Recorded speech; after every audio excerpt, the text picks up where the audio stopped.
పాపము చేస్తూ మనుషులందరూ కూడా ఏమైపోయారు అంటే సాతాను కాళ్ళ కింద ఉండిపోయారు. హల్లెలూయా. సాతాను కాళ్ళ కింద చితికి నలిగి వాడి ఇష్టం వచ్చినట్టు ఆడుతున్నారు. రిమోట్ కనుక నీ చేతిలో ఉన్నప్పుడు ఛానల్ మార్చడం చూసావా? కాసేపు టీవీ, కాసేపు జెమినీ టీవీ, నీ ఇష్టం. నువ్వు ఒక్క ఛానల్ ఏదో వస్తావా? టీవీ దగ్గర ఉంటే ఏదో చెప్పండి. హల్లెలూయా. మీరు అందరూ ఒకవేళ టీవీ కార్డు ఉంటే ఒక్కటి అప్షన్ చూస్తారా? చూడరు. చెయ్యాలనుకోండి ఇది అయిపోయేలా ఇది అయిపోయి అట్ట కూడా సాతాను కూడా అంతే. సాతాను గాడు నేను తొక్కి పడేశాడు అంటే ఒక మోడల్ కాదు, వాడి ఇష్టం వచ్చినట్టు ఆపరేట్ చేస్తాడు. ఇక ఏమైపోయారంటే దేవుడు చేసిన మనుషులందరూ కూడా సాతాను కాళ్ళ కింద చితికి నలిగి పోతూ ఉన్నటువంటి సమయంలో మరి ఎవరు విడిపించేవారు లేరు. పాపం అనే బానిసలో ఉన్నారు, శాపం అనే దారిద్ర్యంలో ఉన్నారు. అంటే దేవుడు చేసిన మనుషులు ఎవరి చేతి కింద బానిసలు అయిపోయారు అంటే సాతాను చేతి కింద బానిసలు అయిపోయారు. ఇప్పుడు నీకు ఒక మాట చెప్తాను. ఏమని అనంటే, నీవు నీ రక్తం ఇచ్చి అంటావు కదా, నవమాసాలు మోసి కన్నయ్య నా పేరు తెంచుకొని కన్నా అని చెప్పు నీ పిల్లల గురించి. మరి నువ్వు రక్తం పంచుకొని పుట్టిన కుమారులే కావచ్చు, కుమార్తెలే కావచ్చు, నవమాసాలు మోసిన నీ పిల్లలు నిన్ను దాటి చెడిపోతూ ఉన్నప్పుడు నువ్వు చూస్తూ పోతే పోనీలే అనుకుంటావా? చెప్పండి, అనుకోరు. నీ కళ్ళ ముందు నీ బిడ్డ చెడిపోతున్నా, నీ కళ్ళ ముందు నీ కుమారుడు చనిపోతున్నా నువ్వు చూస్తూ ఊరుకోలేవు, ఎప్పటికీ ఊరుకోలేవు. సాధ్యమైనంత వరకు కన్న కడుపు తీపి ఎలా ఉంటుందంటే కాపాడుకుందామనే విధానంలోనే ఉంటారు. హల్లెలూయా. మరి దేవుడు పరలోకము నుంచి తొంగి చూస్తా ఉన్నాడు భూమి మీదకి. పరలోకం నుంచి దేవుడు తొంగి చూసినప్పుడు మనుషులందరూ కూడా ఏమైపోయారంటే పాపముతో నిండిపోయారు. పాపపు వ్యసనపు అలవాట్లతో బానిసైపోయారు. ఇక చెప్పాలి అంటే పూర్తిగా అపవాదిగాడు గుప్పెట్లో ఉన్నారు మనుషులందరూ. మరి ఈ యొక్క మనుషుల్ని విడిపించడానికి మరి ఏంటి పరిష్కార మార్గం ఏంటి? ఈ మనుషులందరినీ సాతాను చేతి నుంచి విడిపించడానికి మార్గాలు ఏమిటి అని అంటే, మరి నువ్వు అనుకున్నట్టు దున్నపోతుల రక్తం చిందిస్తే కాదు. హల్లెలూయా. మేకపోతులు నువ్వు 100,000 మేకపోతుల రక్తము కోసినా కానీ అది పోయేది కాదు. కోడేలు రక్తమును చిందించినా కానీ పోయేది కాదు. మనుషుల యొక్క పాపములు తొలగించబడాలి అని అంటే నరబలి. హల్లెలూయా. మనిషి యొక్క పాపము తొలగించబడాలంటే మనిషే బలిగా రావాలి. ఆ మనిషి ఎలా ఉండాలి? పరిశుద్ధుడై ఉండాలి. ఏ పాపం లేని గొర్రె పిల్లలాగా వధించబడాలి. మరి పరలోకంలో ఉన్న దేవుడు ఈ మనుషులను విడిపించడానికి పరలోకంలో సింహాసనాసీనుడైన దేవుడు సింహాసనం విడిచిపెట్టి ఈ భూమికి రావాలి అంటే మనిషి అవతారం ఎత్తి రావాలి. ఈ మనిషి అవతారం ఎత్తి రావాలంటే ఆయనకు ఒక ప్రత్యేకత ఉంది. పరలోకంలో దేవదూతల మధ్యలో ఎలా దేవదూతలు అందరూ ఎలా స్తుతిస్తారో తెలుసా? పరిశుద్ధుడు పరిశుద్ధుడు పరిశుద్ధుడు అని వేల దూతల గానాలతో 24 గంటలు పరిశుద్ధుడు పరిశుద్ధుడు పరిశుద్ధుడు అని దేవదూతల చేత కొనియాడబడే దేవుడు పరలోకం నుంచి సింహాసనం దిగి వచ్చి భూమి మీదకి వచ్చింది ఎవరి కోసం అని అంటే నీ కోసం, నా కోసం. హల్లెలూయా. నీ కోసం, నా కోసం వచ్చి ఆయన జననం కూడా చూడండి. ఎవరి ద్వారా నేను రావాలి, ఎవరి ద్వారా వస్తే మేలుంటది. మా క్రిస్మస్ దినాలు చెప్పుకున్నాం. ప్రపంచం యావత్తు మొత్తం చర్చిస్తే, ప్రపంచమంతా స్త్రీలని వెతికితే, స్త్రీలలో గుణవంతురాలు, యోగ్యురాలు, అర్హత కలిగినటువంటి స్త్రీ ఎవరయ్యా అంటే మరియమ్మ. హల్లెలూయా. మరియమ్మ నువ్వెట్లో నేను కూడా అంతే. ఈ మనుషులు చేశారు బొమ్మలు, ఈ మనుషులు చేసి ఆమె దేవత చేశారు. దేవత ఏం కాదు, నీలాగా నాలాగా మనిషి. ఆమె ద్వారా రావడానికి కారణం ఏంటంటే ప్రపంచం అంతా వెతికితే ప్రార్థించే స్త్రీ ఆమె ఒక్కతే ఉంది. అంత ధన్యురాలు చూడండి. ఆమె ద్వారా దేవుడు రావాలని ఇష్టపడి వచ్చాడు. 30 సంవత్సరాలు తల్లిదండ్రులతో ఉన్నాడు. 3.5 సంవత్సరాలు లోకంలో బాధించబడిన వారిని అందరికి విడుదల చేశాడు. రోగాలతో బాధించబడిన వారికి విడుదల ఇచ్చాడు. దురాత్మల చేత బాధింపబడిన వారికి విడుదల ఇచ్చాడు. మరి అనేక రోగాలు స్వస్థపరిచాడు. అనేక దయ్యాలు విడిచిపోయాయి. మరి 12 సంవత్సరాల నుంచి రక్తస్రావం కలిగినటువంటి స్త్రీ అంటే అలాంటి వారు కూడా విడుదల ఇచ్చాడు దేవుడు. కానీ నీకు ఒక మాట చెప్పాలి. హల్లెలూయా. జ్వరం పోయిన తర్వాత జ్వరం రాదని నమ్మకం ఉందా చెప్పండి మీరు? లేదమ్మా, సోసైటీ బొమ్మ కాదు. నేను జ్వరం పోయిన తర్వాత జ్వరం వస్తుందని నమ్మకం ఉందా లేదా? వస్తుందా రాదా చెప్పండి? నాకు రాకుండా జ్వరం రాదని నా గ్యారెంటీ ఇవ్వగలమా? చూడండి. మరి దేవుడు అది పర్మనెంట్ విడుదల కాదు.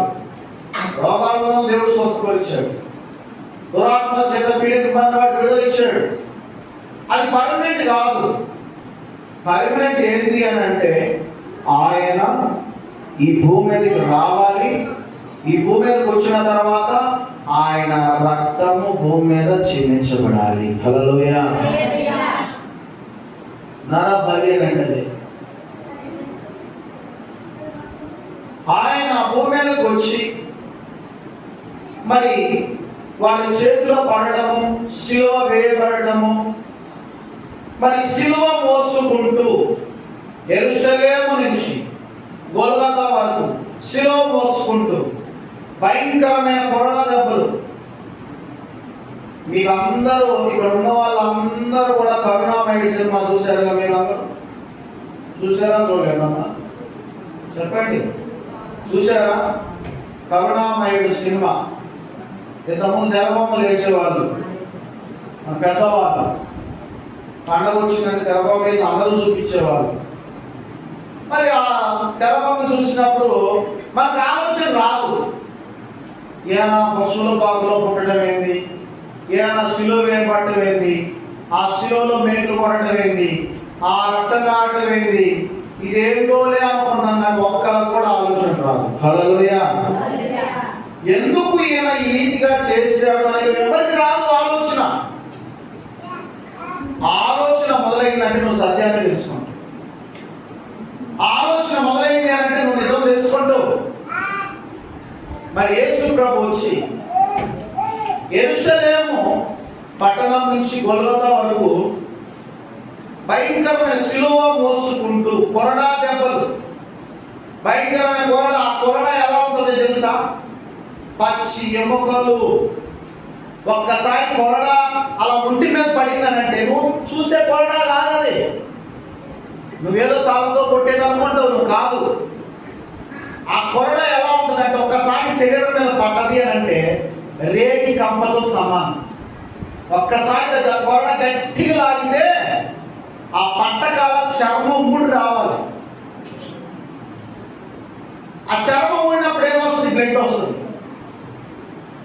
మరి ఆ భయంకరమైన కొరడా దెబ్బలు తినుకుంటూ ఆ రక్తము కారునంతగా గొల్గొతా వరకు కూడా ఆ శిలువను మోసి ఆ రక్తమంతా కూడా భూమి మీద తడిసి అక్కడ శిలువ వేయబడిన స్థలానికి చేరినప్పుడు ఆయన శిలువ వేస్తారు. ఆయన శిలువ వేయబడిన సమయం ఏంటంటే ఇదిగో ఇప్పుడే 12 గంటల నుంచి 3 గంటల వరకు ఆయన శిలువలో మరి అక్కడ 7 మాటలు పలుకుతాడు. 7 మాటలు మాట్లాడటానికి 3 గంటలు పట్టింది. అంటే రక్తం కారుతూనే ఉంది. ఆఖరి రక్తపు బొట్టు కూడా చివరి వరకు మనకు దారిపోసాడు. మరి ఈ శిలువలో పలికినటువంటి 7 మాటల్లో మరి శిలువ వేయబడిన తర్వాత శిలువలో ఒక్కొక్క మాట పలుకుతా ఉంటాడు. ఆ మొదటి మాట ఏంటి అని అంటే ప్రజలు ఉద్దేశించి మీకు చెప్పాక గుడ్ ఫ్రైడే అంటే ప్రజలకి మంచి జరిగింది.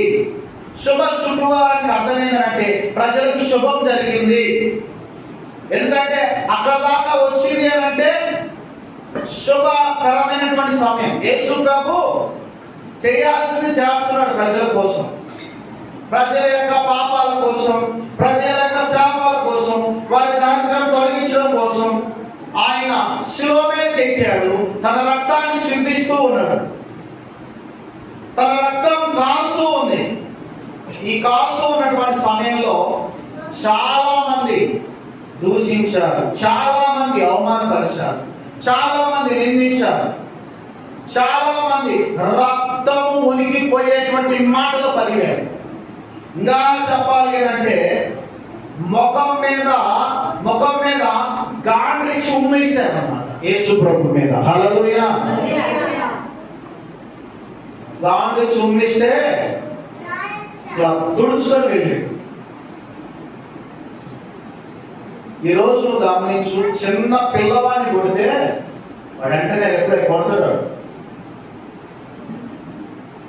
కానీ ఇవన్నీ జరుగుతూ ఉన్నటువంటి సమయంలో దూషిస్తున్నారు, అవమానపరుస్తున్నారు, అనేక సార్లు నిందిస్తూ ఉన్నటువంటి సమయంలో కూడా యేసు ప్రభు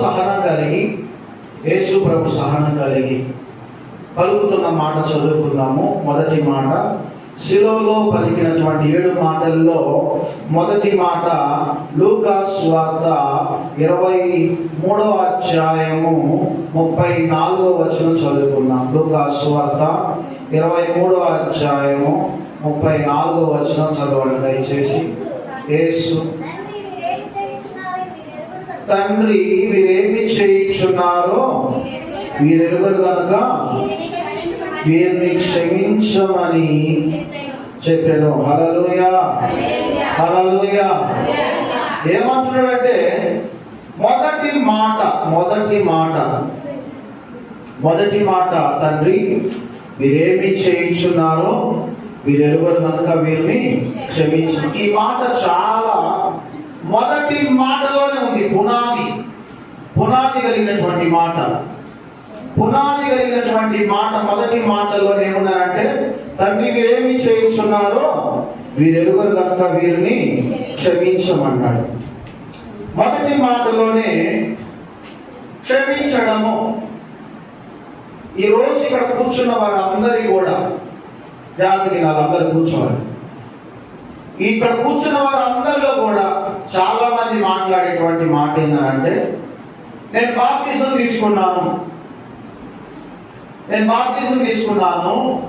నేను చర్చికి వెళ్తున్నాను, నేను పాటలు పాడతాను, నేను ప్రార్థన చేస్తాను, నా క్రమం వేరు, నా పద్ధతి వేరు, నాది ఒక ప్రత్యేకం అని చెప్పేసి చాలా మంది మాట్లాడారు. ఈ మాటలు బట్టి సంతోషమే. యేసు రక్తంలో కడగబడ్డావు అంటున్నావు, ఓకే మంచిది. యేసు నామాన్ని ధరించావు అంటున్నావు, మంచిది. చర్చికి వెళ్తున్నా అంటున్నావు, మంచిదే. ప్రార్థన చేస్తున్నా అంటున్నావు, మంచిదే. పాటలు పాడుతున్నా అంటున్నావు, మంచిదే. కానీ అదే యేసు ప్రభువుని నమ్మిన నీవు యేసులాగా ఉన్నావా లేదో ఒకసారి చూసుకో. యేసులాగా బ్రతుకుతున్నావా లేదో చూసుకో. యేసుని ముఖాన ఉమ్మివేసినప్పుడు కూడా అన్నిటినీ అణుచుకొని తుడుచుకొని వెళ్ళాడు తప్ప నోరు తెరిచి మాట్లాడిన సందర్భాలు లేవు. రక్తము ఒలికిపోయేటువంటి మాటలు పలికినా కానీ అణుచుకున్నాడు, దూషించినా కానీ అణుచుకున్నాడు, అవమానపరిచినా కానీ అణుచుకున్నాడు. ఆ టైంలో పలికినటువంటి మాట ఏంటంటే, తండ్రి, హల్లెలూయా హల్లెలూయా. ఏమంటున్నాడు? తండ్రి, మీరేమి చేయించున్నారో మీరు ఎరుగరు కనుక వీరిని క్షమించమనెను. హల్లెలూయా. ఏమంటున్నాడు? క్షమించయ్యా తండ్రి, అయ్యా వీళ్ళు ఏం చేస్తున్నారో వీళ్ళకి తెలియదు ప్రభువా, క్షమించు. తండ్రికి అప్ప చెబుతున్నాడు, పరలోకంలో ఉన్న తండ్రికి చెబుతున్నాడు, తండ్రి మీరేమి చేయించున్నారో వీరు ఎరుగరు కనుక వీరిని క్షమించున్నాడు. ఈరోజు మీరు జాగ్రత్తగా వినాలి. యేసు రక్తంలో కడగబడిన మీరందరూ కూడా, యేసు రక్తంలో కడగబడిన మీరందరూ కూడా, బాప్తిజం తీసుకున్న మీరందరూ కూడా యేసు బిడ్డలని చెప్పుకుంటున్నావు కదా, మందిరానికి వెళ్తున్నారని చెప్పుకుంటున్నావు కదా, మరి యేసు లాంటి సహనం నీకుందా? యేసులాగా నువ్వు క్షమించే ఆ దృక్పథాన్ని నువ్వు కలిగి ఉన్నావా అని అంటే, ఈ రోజు ఎలా ఉందనంటే, ఎవరైనా హింసపరిచినా, ఎవరైనా అవమానపరిచినా, ఎవరైనా నిందించినా మనము ఒక్కొక్కప్పుడు ఏం చేస్తాడంటే అపవాదిగాడు మన ఎదుగుదలను ఆపడం కోసము మనకు ఒక శత్రువును ఉంచుతాడు. హల్లెలూయా. మనకు ఒక శత్రువును ఉంచుతాడు, మన శోధించే శోధకును ఉంచుతాడు. అయినప్పటికీ కూడా మీరు ఎలా ఉండాలి అంటే, ఖచ్చితంగా శత్రువు అనేవాడు ఉంటాడు, వాడిని మనల్ని ఎక్కువ శోధిస్తూ ఉంటాడు, మనం నాశనం చేయాలని చూస్తాడు, మనం నిందించే వాళ్ళు ఉంటారు, మనం అవమానపరిచే వాళ్ళు ఉంటారు, మన బాగోగులు చూసేవాళ్ళు ఉండరు. అలాంటి వారిని నువ్వు ఏం చేస్తావంటే క్షమించాలి. హల్లెలూయా హల్లెలూయా. క్షమించాలి. ముందు నీకు ఎంతమంది శత్రువులు ఉన్నారో, ఒకవేళ నిన్ను పాడు చేస్తున్నా కానీ, ఒకవేళ నీ కుటుంబాన్ని పాడు చేస్తున్నా కానీ, ఒకవేళ నీ పిల్లలను పాడు చేస్తున్నా కానీ, రకరకాలుగా నీ నష్టపరిచినా కానీ, నువ్వేం చేయాలంటే వాటిని క్షమించాలి. ఎందుకంటే క్షమించకపోతే నువ్వు దేవుని బిడ్డవు కాదు, క్షమించలేకపోతే నువ్వు యేసు బిడ్డవి కాదు, ఓర్పు లేకపోయినా యేసు బిడ్డవు కాదు, సహనం లేకపోయినా యేసు బిడ్డవు కాదు. పై మాటే ఈ పెదవులు ఇంటే వస్తుందంటే యేసు బిడ్డలని చెప్పుకోవడం కాదు, కానీ యేసు లాగా అనికి మనికి ఉండాలని చెప్తున్నాడు దేవుడు. హల్లెలూయా. యేసు క్రీస్తు లాగా ఎవడైనా నిన్ను నిందించినా, ఎవడైనా నిన్ను బాధించినా నువ్వు పలుకుతున్నావా? తండ్రి.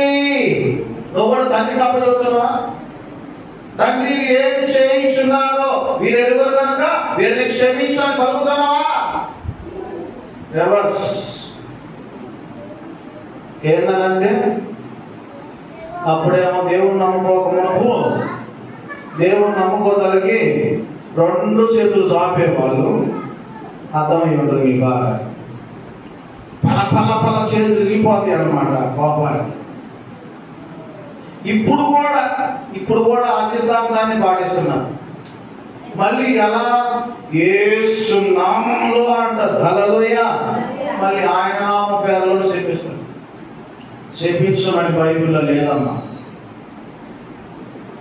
చాలా మంది ఏమంటారంటే యేసు నామములో, మళ్ళీ ఇట్లా మంచిగా ప్రార్థన చేసేవాళ్ళు, యేసు నామములు అంటారు. మళ్ళీ ఒకరు ఆయన నామం పేరు చెప్పి వాళ్ళని చెప్పిస్తారు.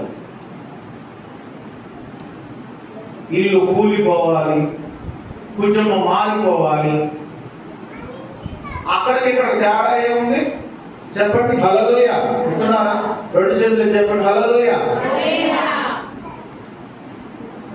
అంతకుముందేమో నీ ఇల్లు ఆరిపోను అంటారు, ఇప్పుడేమో దానికి ముందేంది? యేసు నామంలో నీ ఇల్లు ఆరిపోవును కాక.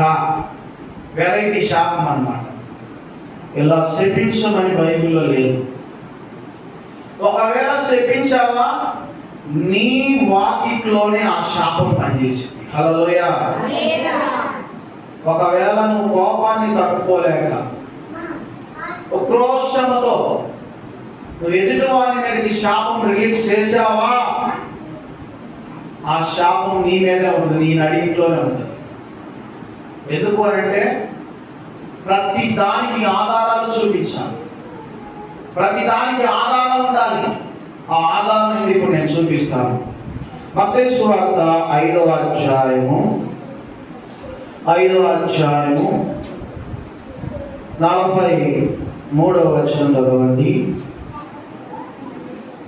43వ వచనం. నీ పొరుగువాన్ని ప్రేమించి నీ శత్రువుని ద్వేషించమని చెప్పబడిన మాట మీరు విన్నారు కదా. నేను మీతో చెప్పినదేమనగా, మీరు పరలోకమందున్న మీ తండ్రికి కుమారులై ఉండునట్లు మీ శత్రువులను ప్రేమించుడి, మిమ్మల్ని హింసించు వారి కొరకు ప్రార్థన చేయుడి. ఆయన చెడ్డవారి మీద మంచివారి మీద తన సూర్యుని ఉదయింపచేసి నీతిమంతుల మీదను అనీతిమంతుల మీదను వర్షము కురిపించుచున్నాడు. హల్లెలూయా. ఇక్కడ ఏమంటున్నాడంటే స్పష్టంగా మాట్లాడేటువంటి మాట, నీ పొరుగువాన్ని ప్రేమించి నీ శత్రువుని ద్వేషించమని చెప్పబడిన మాట మీరు విన్నారు కదా. పొరుగువాన్ని ప్రేమించమని చెప్పాడు, శత్రువును ద్వేషించమని చెప్పాడు. అది ఎప్పుడో తెలుసా? పాత నిబంధన కాలంలో జరిగితే యేసుక్రీస్తు వారు భూమి మీదకి వచ్చిన తర్వాత ఏమని చెబుతున్నాడంటే, మీరు పరలోకమందున్న మీ తండ్రికి కుమారులై ఉన్నట్లు. హల్లెలూయా. కలుగుతారు చూడండి మన తల్లి. మీరు పరలోకమందున్న మీ తండ్రికి కుమారులుగా ఉండాలంటే, కుమార్తెలుగా ఉండాలి అని అంటే ఏం చేయాలంటే, మిమ్మల్ని హింసించు వారి వరకు ప్రార్థన చేయుడి. హల్లెలూయా. ఏం చేయమన్నాడు? శాపనార్థాలు చేయమనలేదు. వెరైటీగా ఎంత ప్రార్థన చేసేవాడైనా కానీ కడుపులో మండితే అక్కడేమో ఇల్లు ఆరిపోనంటారు, ఇక్కడ యేసు నామములో కూలిపోవాలి అంటున్నారు. ఇది ఒక రకంగా జరుగుతున్నారు, అదే ఒక రకంగా డైరెక్ట్ అన్నమాట. అది డైరెక్ట్ స్పీచ్ అయితే ఇది ఇండైరెక్ట్ స్పీచ్ అన్నమాట. చూడు, జాగ్రత్తగా ఉండాలి.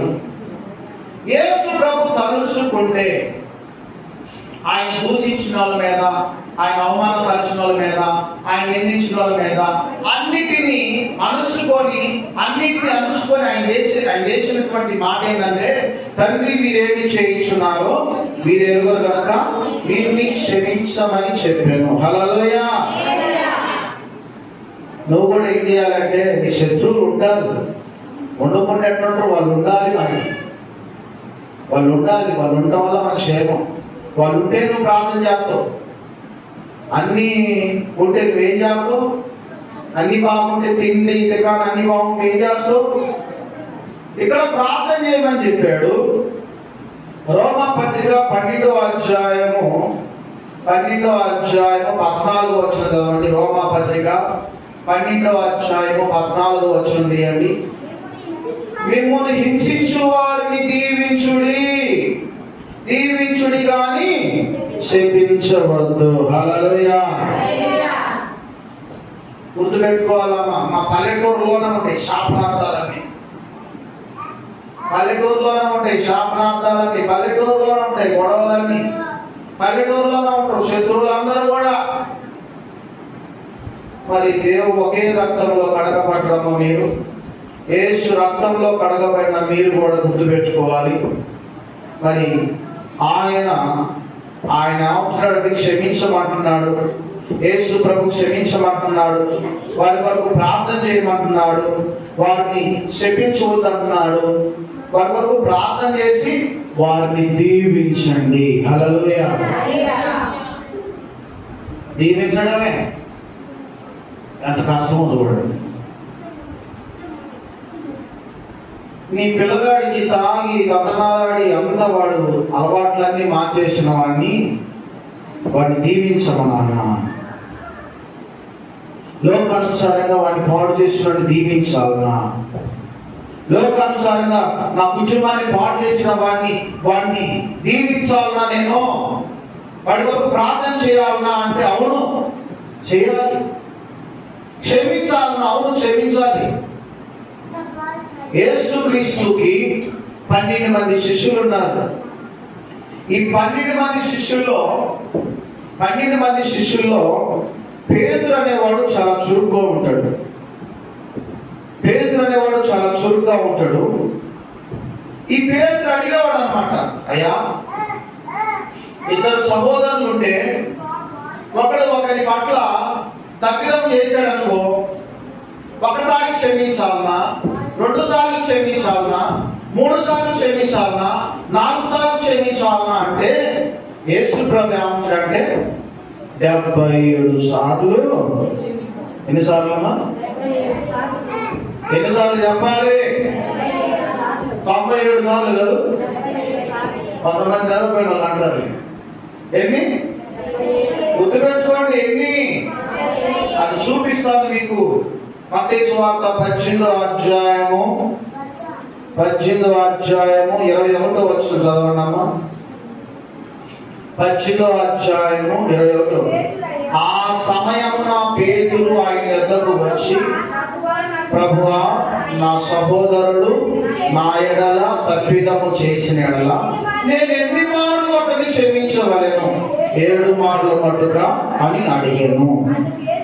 అందుకు యేసు అతనితో ఇట్లా, నేను 7 మార్లు మట్టుకే కాదు 77 మార్లు మట్టుకని నీతో చెప్పుచున్నాను. హల్లెలూయా, హల్లెలూయా.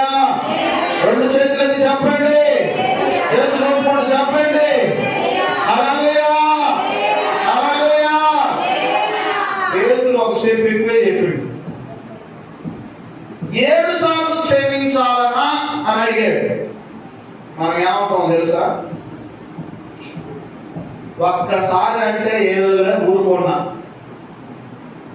మళ్ళీ 2వసారి కూడా తిట్టావు, ఏమో లే పోనీలా ఊరుకున్నా. ఇంకా 3వసారి ఊరుకోలేదు కదా, నిన్ను పట్టుకొని కొట్టడమే. హల్లెలూయా. మనిషికి ఎన్నిసార్లు చూస్తాం మీరు చెప్పండి? మొదటిగా 3 సార్లు చూస్తారు కదా, 4వసారి ఈటనే చెప్పాలి. ఇక్కడ పేతురు ఏమన్నాడు? 7 సార్లు అయ్యా, కాదు నాయన 77 సార్లు. హల్లెలూయా. ఇక్కడ ఉన్న వాళ్ళందరూ కూడా మీరు ముచ్చట 3 సార్లు చూస్తారు, 7 సార్లు కూడా చూడటం. ఒక్కసారి అంటే పోనీలే తెలియక చేసిండు, 2వసారి పోనీలే తెలియక అన్నది, 3వసారి ఏదో ఒకటి తెచ్చుకుంటాం, పంచాయతీ కొట్టడం కొట్టించుకోవడం. ఇది దేవుడు నమ్ముకున్న లక్షణం కాదు, ఈ దేవుడు నమ్మిన లక్షణం అయితే కాదు. హల్లెలూయా. ఏమంటున్నాడు పేతురు? ప్రభువా 7 సార్లు కాదు నాయన 77 సార్లు క్షమించాను. నేను క్షమించను, నేనంతే, నేను తగ్గేది లేదు అన్నానుకో, తర్వాత ఏదో చూడండి. మత్తయి సువార్త 18వ అధ్యాయము 35వ వచనం చదవండి. 18:35 వచనం. మీలో ప్రతి వాడును తన సహోదరుని హృదయపూర్వకంగా క్షమించని ఎడల నా పరలోకపు తండ్రి ఆ ప్రకారమే మీ ఎడల చేయుననెను. హల్లెలూయా. 2 చేతులు చెప్పడం హల్లెలూయా. అంటే మీకు ఈ వాక్యం బట్టి అర్థమయ్యేది ఏదంటే, నేను క్షమించనయ్యా, నేను క్షమించను. నేను ఎందుకు క్షమించాలి అని అంటే నీ ఇష్టం. నేను క్షమించను అంటే దేవుడు కూడా నీ పాపాలు కూడా క్షమించడు. హల్లెలూయా. నువ్వు కూడా చేస్తుంటావు కదా, చిన్న తప్పులు పెద్ద తప్పులు అన్ని కుప్పలుగా చేస్తుంటావు కదా. నువ్వు చేసిన పాపాలు కూడా దేవుడు క్షమించడు. నువ్వు ఇతరులను క్షమించకపోతే, ఇతర పాపాలు నువ్వు క్షమించకపోతే, నువ్వు కూడా చేసిన తప్పులు పరలోకమందున్న దేవుడు ఇక్కడ నువ్వు క్షమిస్తేనే అక్కడ ఆయన క్షమిస్తాడు. హల్లెలూయా. కాబట్టి దేవుడు చెప్పేటువంటి మాట ఏంటంటే, యేసు ప్రభు వారే ఏమన్నాడంటే రక్తం ఒలికిపోయే మాటలు ఆయన అన్నారు, అవమానపరిచారు, నిందించారు. ఇంకా చెప్పాలంటే ముఖం మీద ఉమ్మి ఊసినా కానీ ఉమ్మి ఊడ్చుకొని కూడా తండ్రి ఏమంటున్నాడు తెలుసు? హల్లెలూయా. తండ్రి వీరు ఏమి చేయుచున్నారో మీకేమి తెలియదు, చిన్న పిల్లలు. హల్లెలూయా. మీరు క్షమించాయా అన్నాడు. చిన్న పిల్లలు అపకారం వేస్తే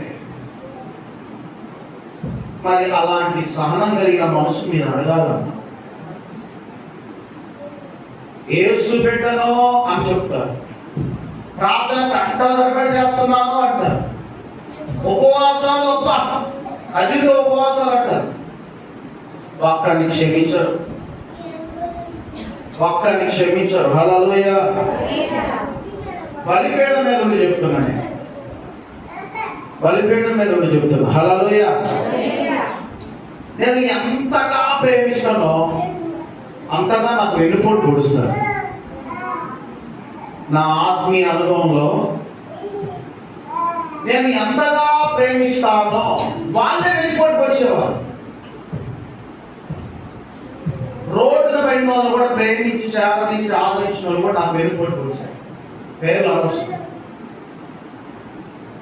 నేను అనిపించేది ఏందా అని మనసు తెచ్చుకోలేదు, కానీ మరలా ఆ కలవరిశిలో వైపు చూస్తూ నేనే ఇక్కడ ఉన్నానంటే తండ్రి మరి ఎలా ఉండాలి. ఈరోజు నేను మనస్ఫూర్తిగా బలిపీఠం మీద చెబుతున్నా, నాకెవరు శత్రువులు లేరు. హల్లెలూయా.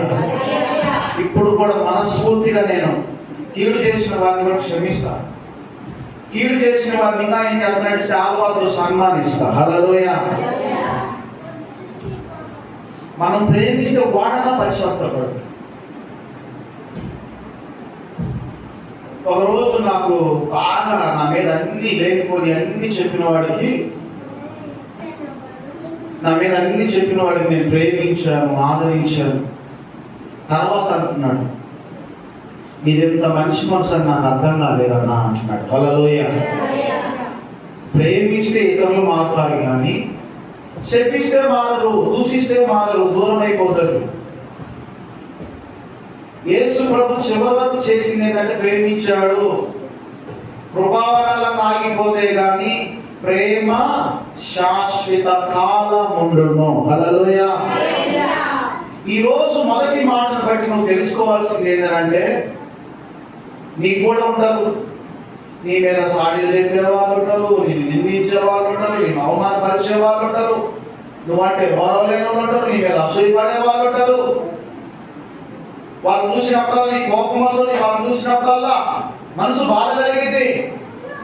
అయినప్పటికీ కూడా నువ్వు కూడా ఏమని అనాలి? తండ్రి చెప్పండి, తండ్రి వీరేమి చేయుచున్నారో మీరు ఎరుగరు కనుక వీరిని క్షమించమని.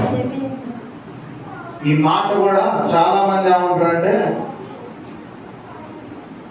ఎవరైనా సారీ చెప్పురా అంటే సారీ అని అంటే అది క్షమాపణ. హల్లెలూయా. ఇంగ్లీష్ వచ్చేసింది బాగా. సారీ సారీ అంటుండో వాడు ఏమంటుండో అర్థం కాదు. క్షమించనే పదం నామోసి, నన్ను క్షమించు అంటాన్ని నామోసి. సారీ చెయ్యెత్తి మళ్ళీ. హల్లెలూయా. ఈ రకమైన క్షమాపణల్లో సంపూర్ణంగా ఇక్కడ ఏమంటున్నాడు?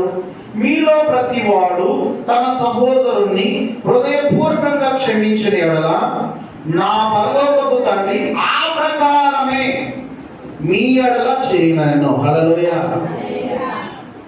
మీరు ఏ విధంగా ఉంటారో మీ పక్కవారు కూడా అలాగే ఉంటారు.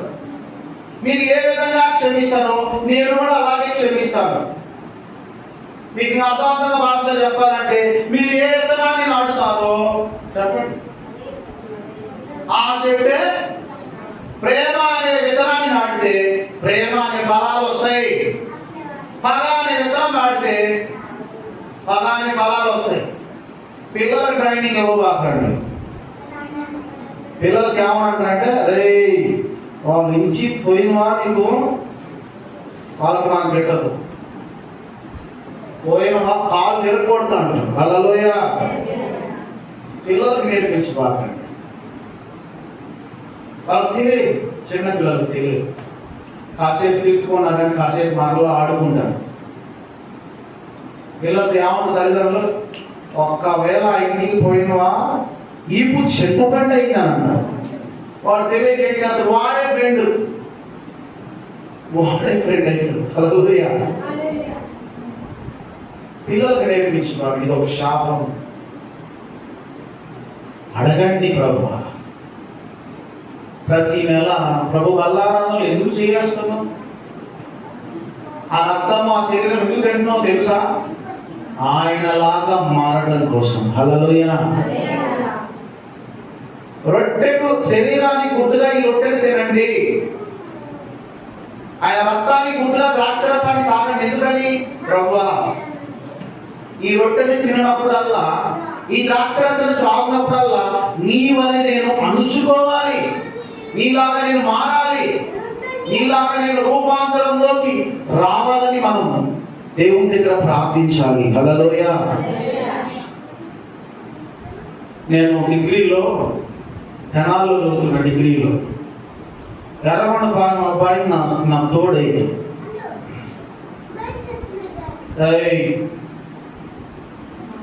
ఎర్రగొండ పాలెం అబ్బాయి తోడైంది. మేము ఒకరోజు ఎక్కడే పోతున్నాం,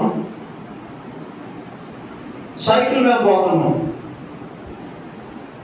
సైకిల్ మీద పోతుంటే మధ్యలో వాడు బ్రేక్ ఫెయిల్ అయిపోయింది. హల్లెలూయా. బ్రేక్ ఫెయిల్ అయితే సంగతి తెలుసుగా, ఈ టెన్షన్ ఎవరు ఒకరు గుద్దేస్తారు. పోయి ఒకరు గుద్దింది. పోతానే వాడు సైకిల్ మీద వాడు పడ్డాడు, ఇల్లు పడ్డాడు. పడిన స్వరూపు కదా రాగానే, అది నీ కళ్ళు కనపట్టలేదా అని పిల్లలను చంపేసి పాలి. హల్లెలూయా. పడామంటాడు, కొడితే కొట్టిన కానీ ఈ షాంపును కూడా కొట్టాడు.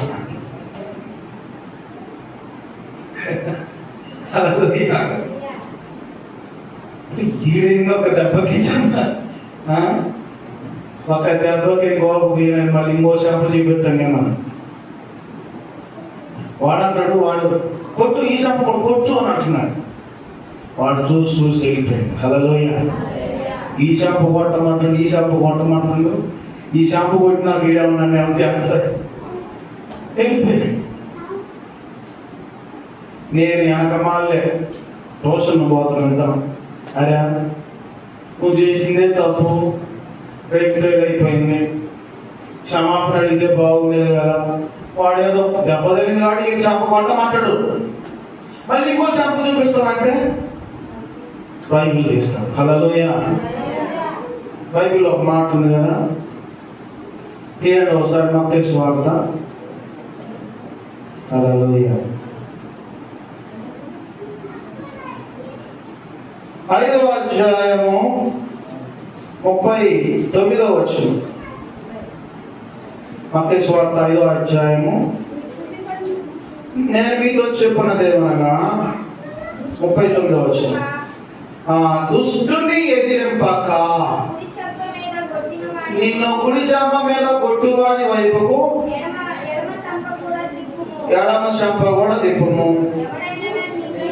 ఎవడైనా నీ మీద వేద్యం చేసి నీ అంగీ తీసుకున్న గోరిని ఎడలా వానికి పై వస్త్రం ఇచ్చి వేయము. ఒకడు 1 మైలు దూరం రమ్మని నేను బలవంతం చేసిన ఎడలా వానితో కూడా 2 మైళ్ళు వెళ్ళము. నిన్ను అడుగువానికి ఇమ్ము, నిన్ను అప్పు అడుగుకోరు వాడి నీ ముఖము తిప్పుకొనవద్దు. హల్లెలూయా. వింటున్నారా? ఆ రోజు ఈ మాట చదివాడు అంటాడు. ఆ రోజే బైబిల్లో ఈ మాట చదివాడంట. ఎవడైనా నిన్ను ఎడమ చెంప మీద కొడితే కుడి చెంప చూపియాలి. దుష్టుని ఎదిరింపక. అని అంటే బాగానే ఉంది, ఈ సహనానికి మెచ్చుకోవచ్చు. కానీ ఇక్కడ చూడండి, మనము దేవుణ్ణి నమ్ముకున్న తర్వాత ఈ మొదటి మాట ద్వారా నేర్చుకోవాల్సింది ఏంటంటే ఓర్పు ఉండాలి. దేవుణ్ణి నమ్ముకున్న బిడ్డలకి హల్లెలూయా. ఏముండాలి? సహనం కలిగి ఉండాలి, నిరీక్షణ కలిగి ఉండాలి, ప్రేమ కలిగి ఉండాలి, క్షమాపణ కలిగి ఉండాలి. ఈ 5 లక్షణాలు ఉండాలి. ముందు ప్రేమ కలిగి ఉంటే ఈ సమస్యలు రావు. ప్రేమ కలిగి ఉంటే ఈ సమస్యలు రావు. ప్రేమ చల్లారిపోతేనే గొడవలు మొదలయ్యి. ప్రేమ లేకపోతే ఇవన్నీ సమస్యలు ఎదుర్కోవాల్సి వస్తుంది. నిజంగా నువ్వు ప్రేమ ఉంటే ఎదుటివాని తప్పులను విమర్శించే విధంగా ఉండవు. హల్లెలూయా. ఈ రోజు ఈ మొదటి మాటను బట్టి నీకు రకరకాల నిందించే వాళ్ళు ఉంటారు, అవమానపరిచే వాళ్ళు ఉంటారు, బాధించే వాళ్ళు ఉంటారు. అయినప్పటికీ అన్నిటినీ అనుసుకొని నువ్వు పలకవలసిన మాట ఏందనంటే, తండ్రి నేను క్షమించినట్టవా? ఏం మాట్లాడటం అందరినీ నిద్రపోతున్నారు, బ్రహ్మాండంగా నిద్రపోతున్నారు. గోలపాట అసలు మంచి టైం అది.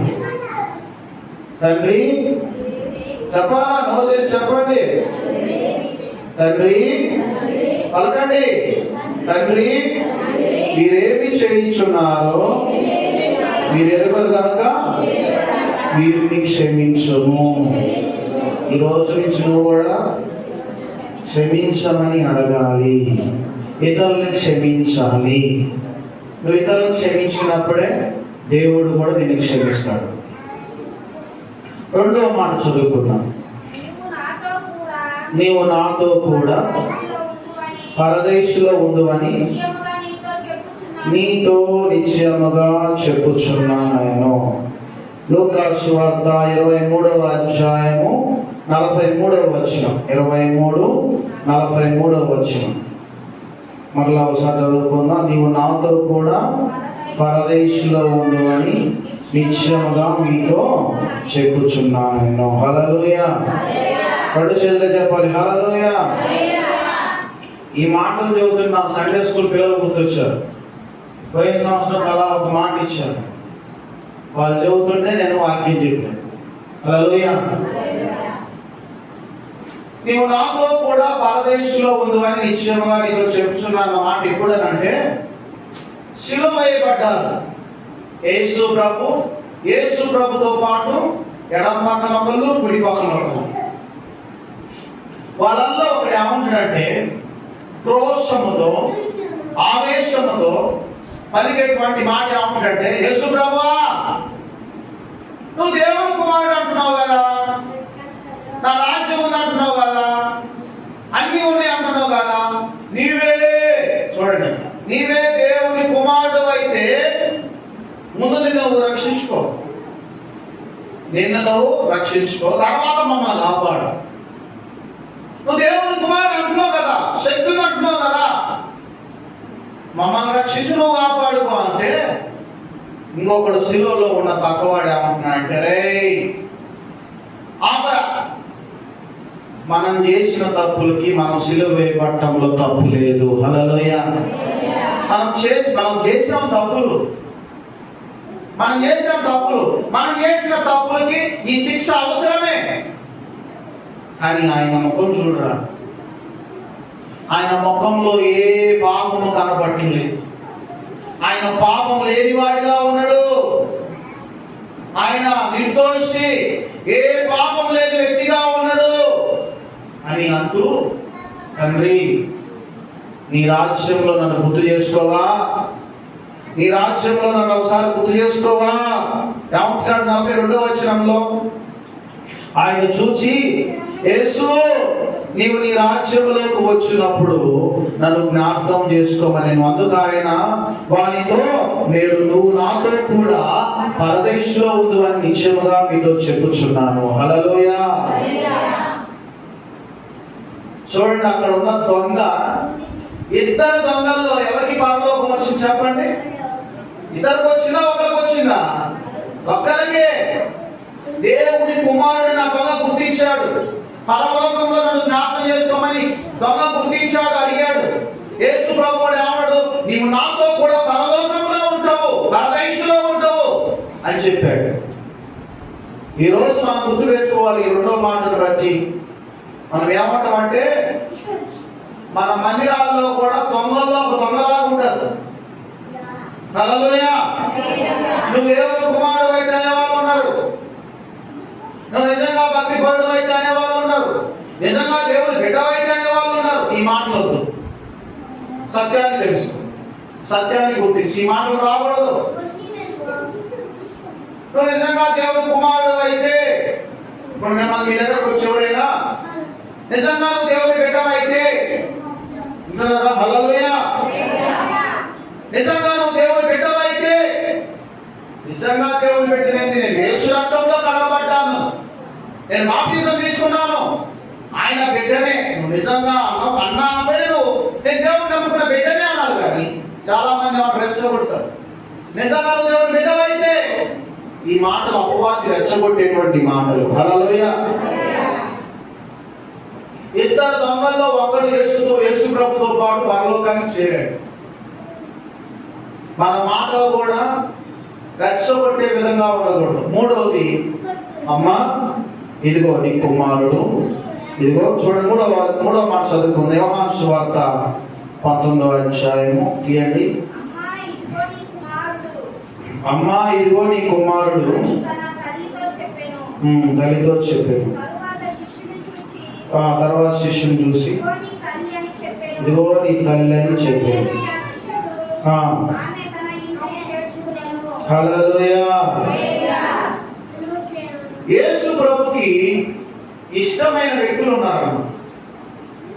12 మంది శిష్యుల్లో ఇష్టమైనటువంటి వారు 3 ఉన్నారు. పేతురు, యోహాను, యాకోబు.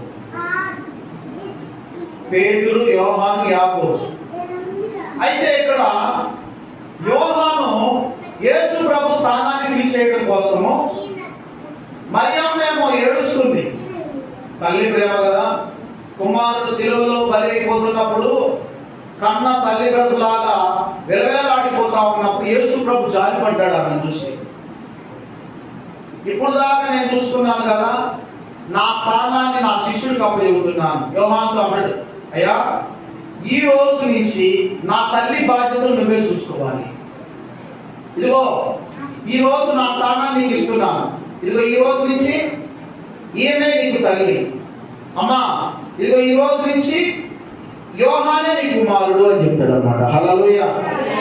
ఈ మూడవ మాటను బట్టి మనం తెలుసుకోవాల్సిన మాట ఏంటంటే తల్లికి కుమారుడికి సంబంధం. ఈరోజు మనం దేవుడిని నమ్మినా, యేసు ప్రభువుని ఆశ్రయించినా, ఒక స్థాయికి చేరినాక తల్లిదండ్రులు దూరం పెడుతున్నాం. తల్లిదండ్రుల బాధ్యత మన మీద ఉంది. జన్మనిచ్చిన తల్లిదండ్రులు చూసుకోవాల్సిన బాధ్యత మన మీద ఉంది. యేసు ప్రభు శిలువలో చనిపోతూ కూడా తల్లి బాధ్యత శిష్యుడికి అప్పచెప్పాడు. కానీ సాగు సాగు అని అనలేదు తల్లిని. ఈ మూడో మాటను బట్టి తెలుసుకోవాల్సింది ఏంటంటే బాధ్యత. హల్లెలూయా, హల్లెలూయా. నువ్వు ఆ బాధ్యత కలిగి ఉండాలి తల్లిదండ్రుల పట్ల. ఈరోజు ఎంతమంది తల్లిదండ్రులు విడిచిపెట్టే వాళ్ళు, ఎంతమంది తల్లిదండ్రులు పట్టించుకోకుండా ఎంతమంది ఉన్నారు? అది ఏమాత్రం ఆశీర్వాదం కాదు. తల్లిదండ్రులకి మొదటి స్థానాన్ని దేవుడు ఇచ్చాడు. ఒకవేళ కోడలైనప్పటికీ కూడా మరి నీ మెచ్చింటి వారికి వచ్చినప్పుడు అత్త మామ నీకు తల్లిదండ్రులతో సమానం. హల్లెలూయా. అలా బాధ్యత కూడా నీ మీద ఉంది. నీ సొంత తల్లిదండ్రులు ఎలా చూసుకుంటావో నీ అత్త మామలు కూడా చూసుకోవాల్సిన బాధ్యత నీ మీద ఉంది. హల్లెలూయా. నాలుగవ మాట మత్తయి సువార్త 27వ అధ్యాయము 46వ వచనం చదవండి.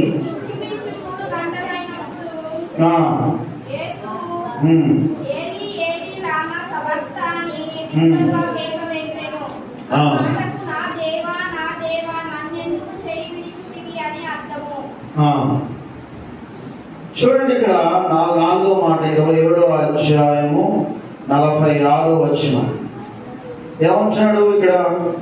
మధ్యాహ్నము మొదలుకొని 3 గంటల వరకు ఆ దేశం అంతటా చీకటి కమ్మెను. ఇంచుమించు 3 గంటలప్పుడు యేసు ఏలి ఏలి లామా సబక్తాని బిగ్గరగా కేక వేసెను. ఆ మాటకి నా దేవా నన్ను ఎందుకు చెయ్యి విడిచితివి? హల్లెలూయా. అక్కడ రక్తమంతా భూమి తడిసిపోతుంది, రక్తమంతా వెలిగిపోతా ఉంది. ఆ ఎంత ఓర్పు ఎంత సహనం కలిగి ఉన్నాడో అక్కడ పరిస్థితులను బట్టి ఏమంటున్నాడంటే, నా దేవా నన్ను ఎందుకు, అంటే భరించలేని బాధ, భరించలేని శ్రమ అనుభవిస్తూ ఆ మాట పలికాడు. ఈరోజు ఈ మాట ఒకసారి గుర్తుపెట్టు. నా దేవా నన్ను ఎందుకు చెయ్యి విడిచావు? ఇప్పుడు నువ్వు అంటలేదు ఆ మాట. భయంకరమైన శ్రమలు వచ్చినప్పుడు, భయంకరమైన బాధలు వచ్చినప్పుడు నువ్వు ప్రార్థన చేస్తావు, అయ్యా నన్ను విడిచిపెట్టావా, అయ్యా నన్ను మర్చిపోయావా, అయ్యా నన్ను వదిలిపెట్టావా అని ప్రార్థన చేస్తావు. యేసు ప్రభు వారు కూడా తండ్రికి అలాగే ప్రార్థిస్తున్నాడు. అయ్యా ఈ భరించలేని బాధ, శిలువలో రక్తం కాలుతా ఉంది. ఆ పరిస్థితిలో మాట పలికినటువంటి మాటను బట్టి మనకేమనిపిస్తున్నానంటే, యేసు ప్రభు మన కోసం ఎంత త్యాగం చేశాడో, యేసు ప్రభు మన కోసం ఎంత నొప్పిని భరించాడో. యేసు ప్రభు మరణం అనేది చాలా విలువైనది. తర్వాత 5వ మాట చదువుకుందాం. యోహాను సువార్త 19వ అధ్యాయము 28వ వచనం చదవండి. 19వ అధ్యాయం 28వ వచనం.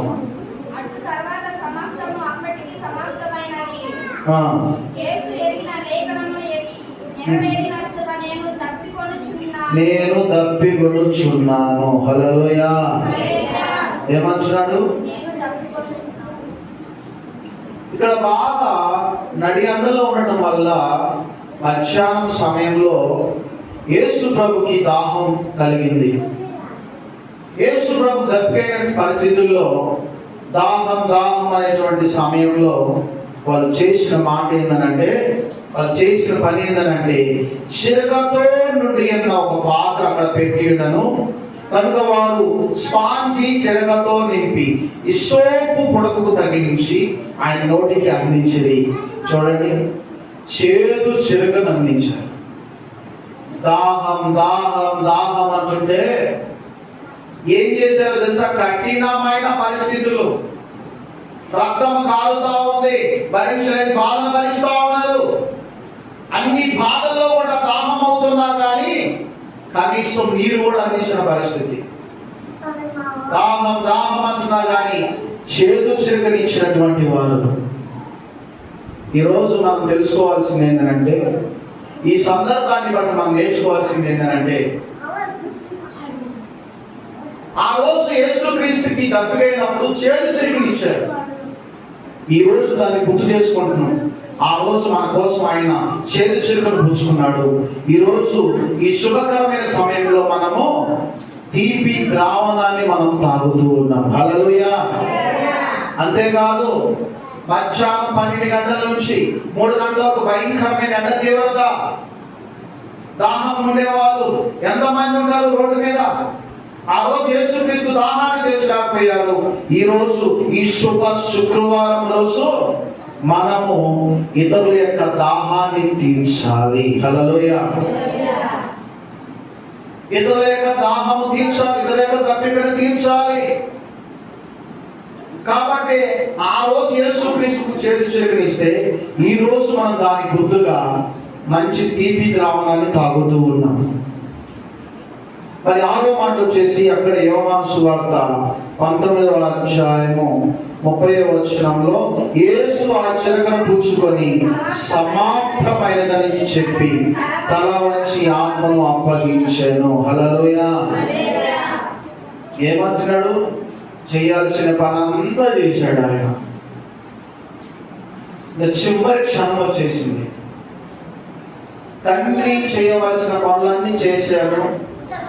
ఆ దాహం కూడా తీరిన పరిస్థితుల్లో సమాప్తమైనది అన్నాడు. చివరికి మరి లూకా సువార్త 23:46 ఏమంటాడంటే, తండ్రి నీ చేతికి నా ఆత్మను అప్పగించుకునుచున్నాను. హల్లెలూయా, హల్లెలూయా. ఏమంటాడు? గొప్ప శబ్దంతో కేక వేసి ఆయన చెప్పి ప్రాణం విడిచాడు. శతాబ్ద జరిగిన చూసి ఆ మనుషుడు నిజంగా నీతిమంతి ఉన్నాడని చూసి దేవుని మహిమపరచునంట. హల్లెలూయా, హల్లెలూయా. చూడండి, అప్పుడు గుర్తించాడు శతాధిపతి. అప్పుడు గుర్తించి ఏమంటున్నాడు? నిజముగా నీతిమంతుడేనా, నిజముగా ఏ పాపం లేనటువంటి వ్యక్తి అని దేవుడి నామాన్ని మహిమపరిచాడంట. కాబట్టి ఈరోజు వింటున్న మీరు అందరూ కూడా గుర్తుపెట్టుకోవాల్సిన విషయం ఏంటంటే, యేసు క్రీస్తు చూడండి 44వ వచనంలో ఉన్నది, అప్పుడు రామారామి మధ్యాహ్నమాయను అని అది మొదలుకొని 3 గంటల వరకు ఆ దేశమంతా చీకటి కమ్మెను, సూర్యుడు అదృశ్యమాయను, గర్భాలయపు తెర నడిమికి చిరిగెను. అప్పుడు యేసు గొప్ప శబ్దంతో కేక వేసి, తండ్రి నీ చేతికి నా ఆత్మను అప్పగించుకుంటున్నాను. హల్లెలూయా. ఆయన మరణంలో ఏమైంది? చీకటి, సూర్యుడు అదృశ్యమైపోయిండు, భూమి నడిమికి చీలిపోయింది. అప్పుడు శతాధిపతి అనుకుంటున్నాడు, ఏమనుకుంటున్నాడంటే, ఇతను నిజముగా దేవుని కుమారుడు, ఇతను నిజముగా నీతిమంతుడు. కాబట్టి గుర్తుపెట్టుకోవాలి, ఇది దరిదాపు మధ్యాహ్నం 12 గంటల నుంచి 3 గంటల వరకు తనలో ఓపిక ఉన్నంత వరకు 7 మాటలు పలుకుతూ వచ్చాయి. కాబట్టి 7 మాటలు చాలా విలువైనది. మీ తండ్రి చనిపోతూ ఉన్నప్పుడు కానీ, మీ అత్తమామ చనిపోతూ ఉన్నప్పుడు కానీ చివరి మాటలు చాలా విలువైనవి.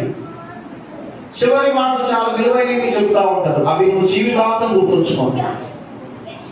యేసు ప్రభు నీ కోసం నా కోసం కలిగినటువంటి మాటలు, ఈ 7 మాటలు కూడా చాలా శ్రేష్టమైనవి కనుక వీటిని అనుసరించి పాటించి క్రమంగా దేవుడి వైపు నడుద్దాం. దేవుడి మాటలు దీవించును గాక. అందరూ